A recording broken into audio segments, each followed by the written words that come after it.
नमस्कार दोस्तों, मैं हूं doctor Devendra Bairwa. I am a consultant rheumatologist. Autoimmune diseases, arthritis, इन सभी बीमारियों के पेशेंट्स को मैं देखता होता हूं। आज हम बात करने वाले हैं प्लांटर fasciitis के बारे में। प्लांटर fasciitis क्या होता है, ये समझने के लिए पहले हमें समझना चाहिए कि प्लांटर fascia क्या होता है। जो आपका तलवा है, जो आपका सोल है पैर का, उसके नीचे एक झिल्ली होती है, एक मेम्ब्रेन होती है, इसको प्लांटर fascia बोलते हैं।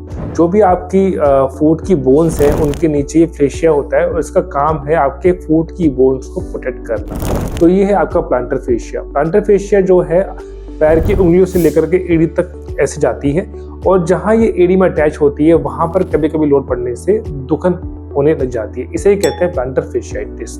अब ये होता किनको है? प्लांटर fasciitis बहुत कॉमन तो नहीं है, पर ये मानते हैं कि 1% लोगों के अंदर प्लांटर fasciitis की दिक्कत देखने को मिलती है। सबसे कॉमन एज जो है वो है 40 से 60 साल के बीच में। इसके अलावा जो रनर्स होते हैं, जो बहुत ज़्यादा रनिंग करते हैं, उनके अंदर यंग एज में भी प्लांटर fasciitis देखने को मिलता है।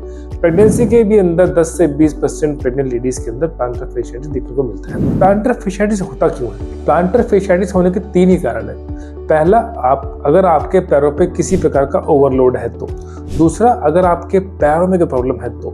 और तीसरा, अगर कोई आपको सिस्टमिक डिजीज है तो जो आपका पैर है, जो तलवा है नीचे, उस पे अगर लोड अधिक पड़ता है, फॉर एग्जांपल ये मान लीजिए कि कोई बहुत ज़्यादा ओबीज है, वेट ज़्यादा है, या फिर किसी को बहुत ज़्यादा रनिंग करनी पड़ती है, पूरे दिन खड़े रहना पड़ता है, या फिर ऊबड़ खाबड़ रास्ते पे चलते हैं, वो लोग बहुत ज़्यादा दौड़ते हैं, तो ये वो लोग हैं जिनको कि प्लांटर fasciitis होने की संभावना रहती है।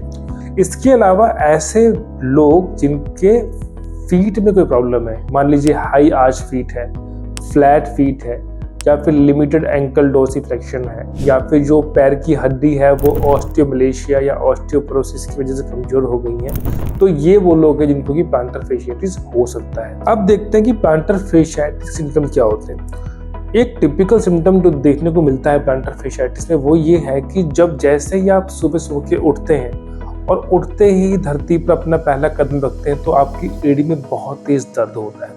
ये दर्द जो है धीरे धीरे टाइम के साथ जैसे जैसे आपका दिन बीतता है दर्द कम हो जाता है, लेकिन फिर इवनिंग आते बढ़ने लगता है। प्लांटर fasciitis जनरली जो है एक ही पैर में होता है, पर 1/3 केसेस के अंदर दोनों पैरों के अंदर प्लांटर fasciitis के सिम्टम दिखने को मिल सकते हैं। प्लांटर fasciitis की बीमारी को पता करने के लिए टेस्ट कौन से करने होते हैं? प्लांटर fasciitis की बीमारी को पता करने के लिए डॉक्टर कोई टेस्ट नहीं करते होते। जब आप जाते हैं उनके पास, आपके सिम्टम्स देख करके, आपको एग्जामिन करके, और जब वो देखते हैं कि जो आपकी हील है उस पर टेंडरनेस है कि नहीं, वो पता लगा लेते हैं कि प्लांटर fasciitis आपको है या नहीं। अगर किसी को पता लग गया कि मुझे प्लांटर fasciitis से सिम्टम्स आ रही है, तो मैं ठीक कैसे करूँ अपने आप को? सबसे पहले आप ये देखिए कि आपके केस में प्लांटर fasciitis को कौन सा फैक्टर प्रेसिपिटेट कर रहा है। अगर आपका वेट ज़्यादा है तो वेट लूज कीजिए। अगर आप बहुत ज़्यादा चलते हैं तो अपना चलने का दूरी कम कीजिए। आप बहुत दौड़ते हैं तो डिस्टेंस जो है वो कम कीजिए। अगर आपके जूते बहुत टाइट है तो आप जूते बदलिए अपने।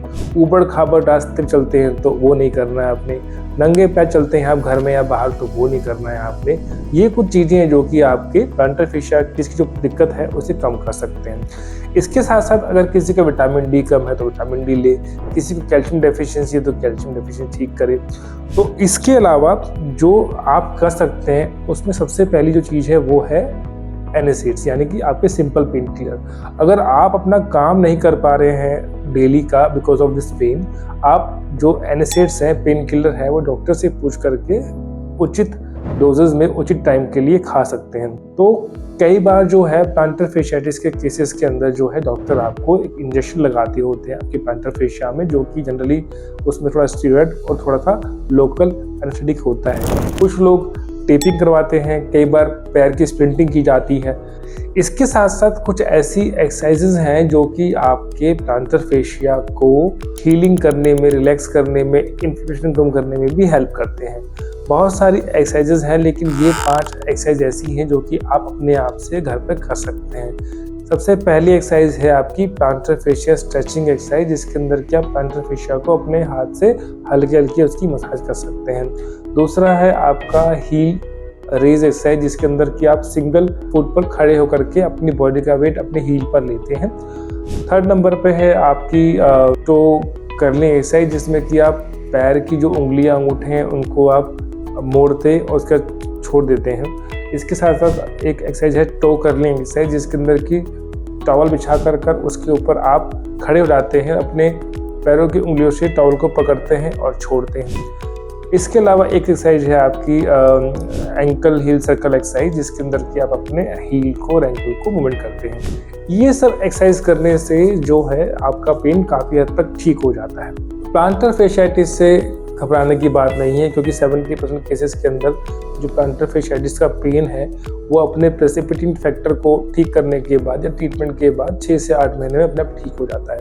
प्लांटर फेशियाटिस को लेकर के अगर आपके मन में कोई और सवाल है या कुछ और आप चाहते हैं पूछना, अपना सवाल आप कमेंट बॉक्स छोड़ सकते हैं। अगले हफ्ते फिर मिलेंगे कोई नया टॉपिक लेकर, तब तक के लिए नमस्कार।